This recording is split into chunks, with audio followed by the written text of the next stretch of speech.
Jenny at Salt and Wool Studio, and today I'm doing tutorial 12, and we're going to be hooking the weathered wood on Eli's stage, and then we're going to talk about choosing our color palette for this pattern. Okay, so hook along with me and let's get started. So the first thing we need to do is choose our wool colors, and we want a tired, washed out, a dead base look of colors. So nothing bright, nothing bold. You want things that are very monotone, looking weathered and weather beaten colors. So I've selected the wools out of my wool stash, and I'll show you what I have. So I'm going to use a sheep's gray, and this is a gray, but it has a lot of brown undertones in it, if you can see that. Not sure, like, let me hold it back here. It looks very light gray, but it's not. It has a lot of brown tones in this, so it's called sheep's gray. The next one I chose was a smoke, and this is like a medium to dark kind of gray. I have this one that came from a wool mill in PEI. There was no name on it. I'm thinking this is the color of the fleece that I got. I'm going to use, this is a light gray color. And this one is called Oatmeal, and this is a brown gray from Briggs & Little. The two of those were. And I have another gray here, and I'm not sure the name of this one. That is another one from the mill in PEI, and there's no name on it, but it is like a dark gray. So I have a good selection of grays here. I do have another one I want to add, and this is a Tweedy light brown color, and it's like caramel colors in it mixed. It's really hard to see. It is a Briggs & Little color though. See that? Let me see if I can shine some light up there. There you go. All right.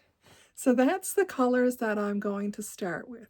And now the next thing you need to know is when you're hooking, you need to hook your lines perfectly straight, either vertically or horizontally.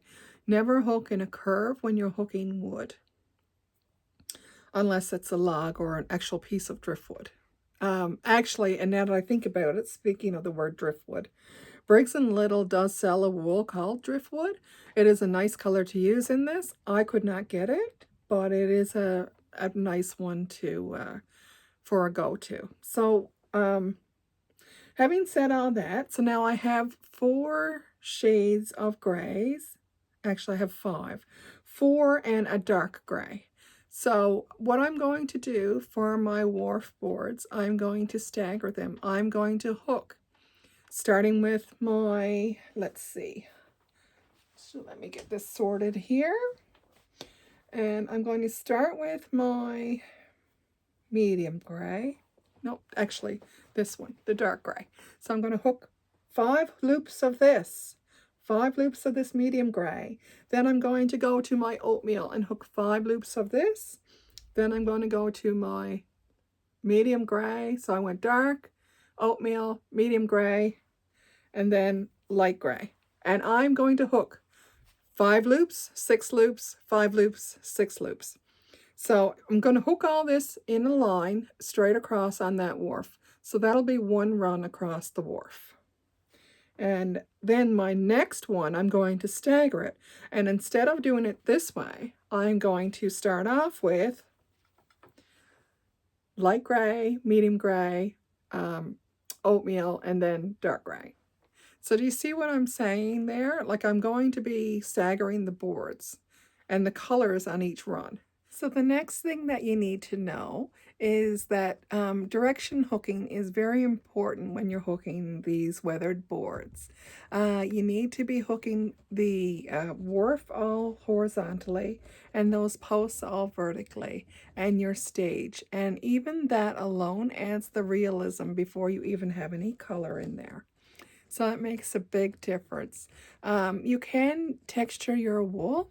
You can use like a chunky style and let the loops go unevenly when you're hooking, and you can mix your values right beside each other and avoid smooth blending. Weathered wood is rough and it's broken and it's not soft, and you got to remember that. The other thing you need to do is highlight edges where the sun would hit. So the top of the boards, edges facing light. Use a light gray, or you can even use a cream color. And don't overwork it. It's hard, but it's very important that you not overwork your boards that you're hooking here. Stop before it looks finished, and weathered wood looks best when it feels a little undone. So that's really important thing to know as well. The last thing that you need to know is that if you hook it too evenly, you will make it look too new. So you have to hook your loops and your runs of your boards very unevenly to get the proper look of aged and weathered wood. Okay, having said all that, let me show you now how I've hooked my stage and my wharf. Okay, so here we go. Now I'm going to hook my wharf boards. And the first thing that I need to do, so I have 4 colors of gray. I've used my darkest color and I've done a run across here of the dark gray. Do you see that? And then across the top here, I've done a run of the lightest color. I did put in a little bit of dark here, but I'm going to take that out and I'm going to finish it with the light gray. So let me do that first and finish this in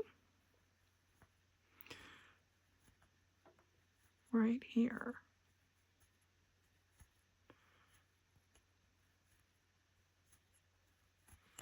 Okay. So I've got a run of dark gray and a run of light gray across the top.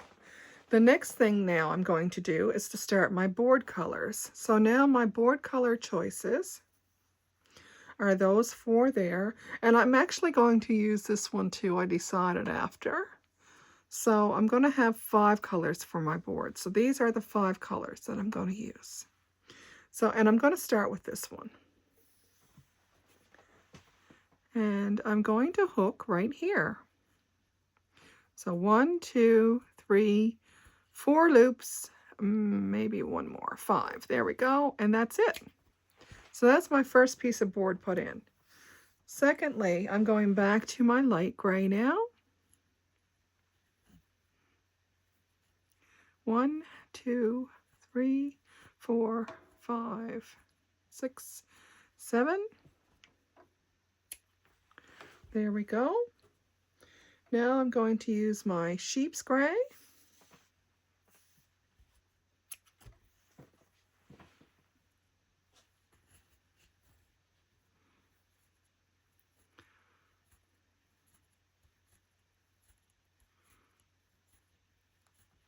So there's 9 hooks of that one.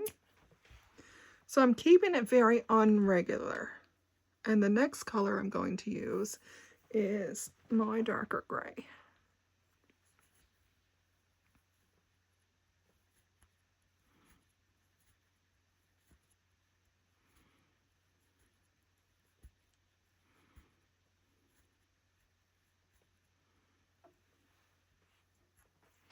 There we go. Beautiful. Okay. Now I'm going to go back to my sheep's gray again.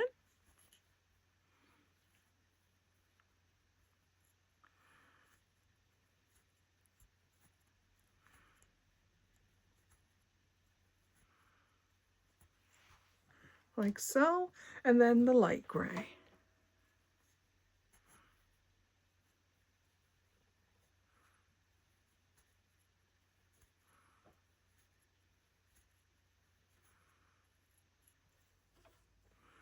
There we go.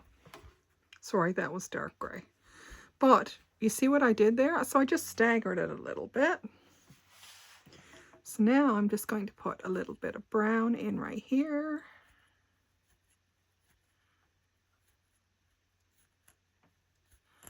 I want a brown board.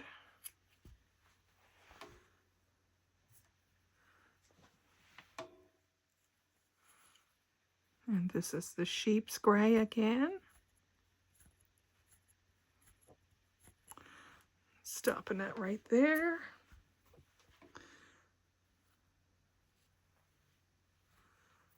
Piece of this light gray.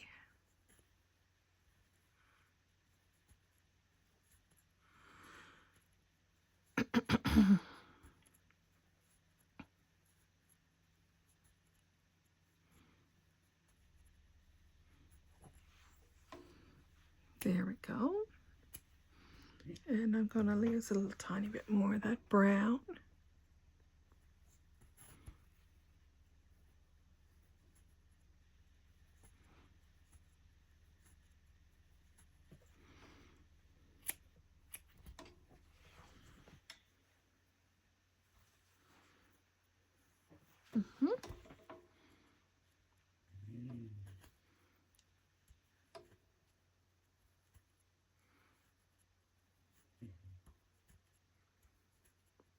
So do you see how I'm alternating here now in my colors?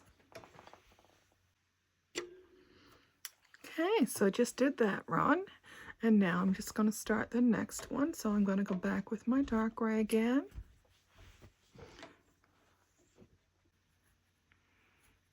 So I just hooked a sheep's gray, and now I'm doing some light gray.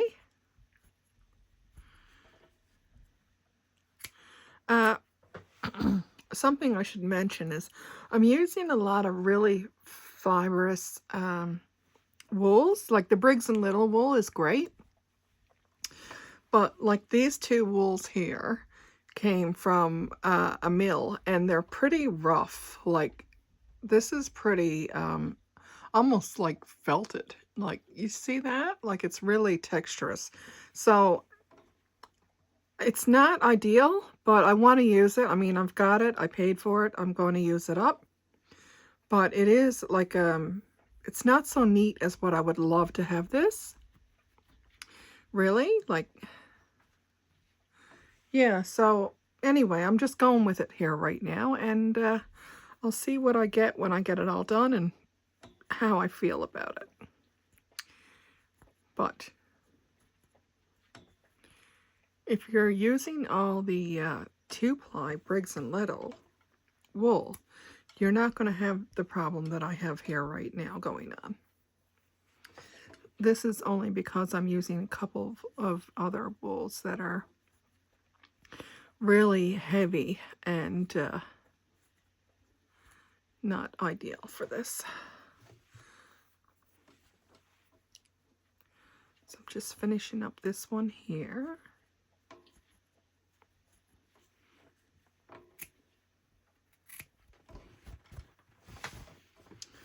So let's see now, we're almost done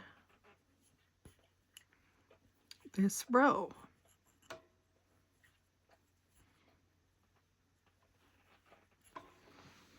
I'm going to poke in a little tiny bit of brown again.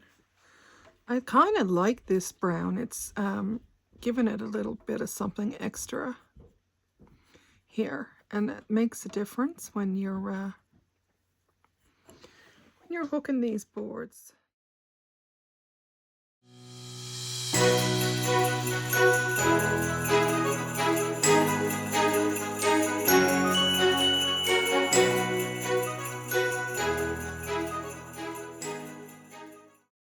So now let's talk about the stage. So I just removed my placeholder wool. I did have some light gray put in here. I had not decided if I wanted black or brown or what, but I needed something in there just to get the shape. So after I got everything hooked, I quickly realized that I needed a black roof. And it looks much more tidy now than what it had been. So I used a really dark charcoaly gray to outline my shed. And I did that around the doors and on the corner and the two sides here on the end. And then for the sideboards, I just hooked them horizontally and I staggered my colors: light, dark gray, sheep's gray, brown gray, oatmeal, and so on. And I did that right up through. Then right here on this side of the doorway, I just hooked the light gray and the same thing up over the doorway.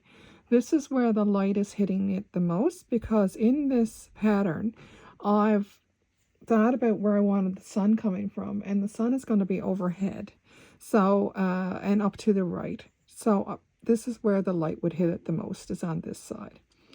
Then on this side, I just put a little patch of a darker gray and a little light. My doors, I hooked vertically. This is important. Don't hook them horizontal. Hook them up and down the way that I have here. And that will give it the right look of weathered wood there. The next thing to know is underneath my stage, so the post on the bottom. So I use that dark gray in my 4 palette of grays, and every post, except for one actually right here, every post has a bit of gray in it though, and that's important because I want this characteristic to fall through to the post from the wharf to make it feel connected, and also for when I'm doing my shadowing, and that it will be in the next tutorial. I'll talk about the shadowing of this wharf and how we're going to do that. So the next thing I wanted to talk to you about was using and choosing your color palette for your rug. If it's going to be a sunny day, is it going to be in the morning? Is it going to be in the evening or afternoon? Is it going to be rainy? Is it foggy? Is the type of day that it's going to be and the type of season that it's going to be. So this is in like a springtime scene. And so not much is really growing well yet. There's no flowers and stuff in this design. I decided I'm going to have an overcast day. So my color palette for an overcast day is going to be pretty low key. Like I'm using a cream color. This is Off-White, I believe it's called, Briggs & Little Off-White. And I've got this slatey blue-gray. And this is another one. That's a blue-gray with a little bit of variegation to blue. So I'm going to use those, and I may put a little bit of this blue here in with it. So this would be my palette. Maybe that's a little too strong. Maybe, nope, that one's no good either. So maybe this. I may use something like this, a little tiny bit. This is going in my ocean. So, but my palette in my sky is very important because, for starters, it's going to be a overcast day. You're not going to see the sun. The sun is going to be above us in the sky. So, if we're standing on that beach, you're not going, you got to look up. So, that means our shadows are going to be downward. Excuse me. And so, I need to use like monotone neutrally color palette. So those were my sky colors. Now my building colors were the 2 rusty colors. I'm using these 2. One is my color and one is my shadow, and I'm using that brown against it. And then I'm using these 2 browns. These are going to do the wood layers underneath that big stage. So I'm just building my color palette doing this now. And then I had a couple trees and stuff, and I did not want to go crazy with the trees. So I'm just using this little tiny bit of dark and a little bit of grassy green. My background land in the foreground, I did not want to draw attention to that land. So I decided I'm going to use something that would complement my stage and complement the grays and the ocean and stuff. So that's why I've started hooking some of my ocean colors in here. And so you can see up right here, like I've hooked in a little bit of the ocean and stuff. And I do that because I'm choosing my colors as I'm hooking. So with this rug, and it's been not easy. I can tell you that now, because it's much better to start off knowing what you're hooking and what you're going to be using than doing what I did with this one. And don't make that mistake if you can help it. It's not fun. So anyway, my background colors, I want colors that are going to complement, but they're not going to attract your eye. So you need to dumb down your colors. So if I'm using bright greens in my foreground, then I'm going to use the khaki in the background. This one is like a deep purple heather. And this is a nice substitute when you don't want to go to gray, but you want a background color that's just going to blend there. So I've got some of that put in there, and I'm going to use this khaki in my heels in the background. I've used this Tweedy color, and I've just hooked that at the base of it just because I want a distinguished line, but I didn't want to hook black, and I'm trying to stay away from gray. And the reason why I'm trying to stay away with gray is because I have so much gray already in my stage and my wharf and stuff. I don't want to be sticking this all over my rug. I want, when we look at this, I want to see the wharf, I want to see the stage, I want to see the stage head, and I don't want to have my eyes going everywhere else around this rug and looking at the water and looking at the sky. I want to do this first. So that's that. Then, of course, I had all my grays in my palette. And then I'm going to be hooking my ocean. And I have not decided yet fully on my ocean. I'm not sure if I'm going to use a white in there, just small bits, like small hooks in amongst my waves and my wave colors. And so maybe in the foreground of my ocean, I may go with a nice brighty blue. Some of these ones here, like these four. And then, let me grab my other ones. As I get to my background of my ocean, I'm going to go in for some darker, deeper colors. So these are my dark colors that I'm going to be using in the background of my ocean as I get against them back hills. So let me just lay those there. So now, just let me, oh, two more I got to grab here. These here. Okay, so now I have my color palette built. The only other one, I just got to grab one more thing. Okay, so then in the very front of my rug, across the beach, I'm going to be hooking a little bit of seaweed, and that's going to use some of those rusty colors possibly. I may hook like two clumps of seaweed, and that'll give me a color triangle with my big stage. Do you see how I do that there? Like I'm trying to add in those three colors. Then the other thing I'm going to do is I have to put a little bit of gray into the rock area. But my grassy area here in the very front of the rug, I'm going to use this mustard and I'm going to mix it up with some greens. So these is just going to be a brighter area because it's very in the front of my rug. So I'm going to lay those there. And now I'm just going to show you my whole color palette of what I've got built. So now this is the color palette I've chosen for this rug. And as you can see, these colors all work fairly well together. I'm not cracked on these blues here.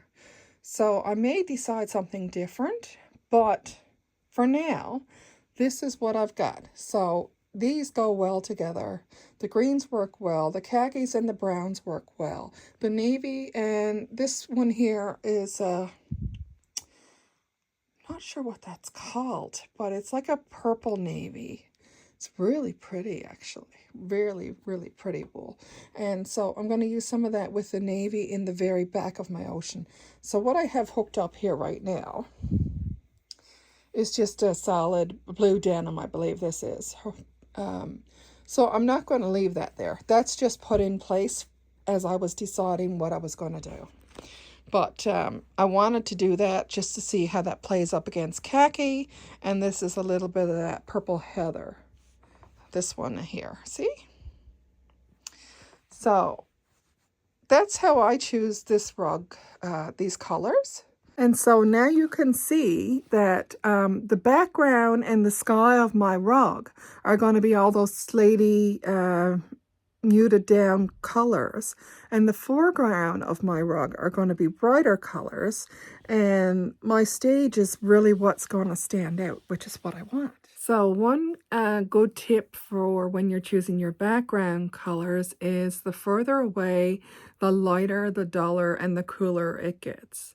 And that's how I choose my background colors. So this mossy green is a dull color, And this purple heather, wherever it's to, I don't even know where I laid it now. Purple heather, oh, is a cool color. So that's how you need to be picking your background colors, and your foreground colors are your eye attention colors. And we're going to make this rug beautiful. So, having said that, that's the end of this tutorial. I hope you enjoyed it. If you did, please like and comment, let me know, and share and help me grow my page. Thank you so much for watching, and I will see you on the next one.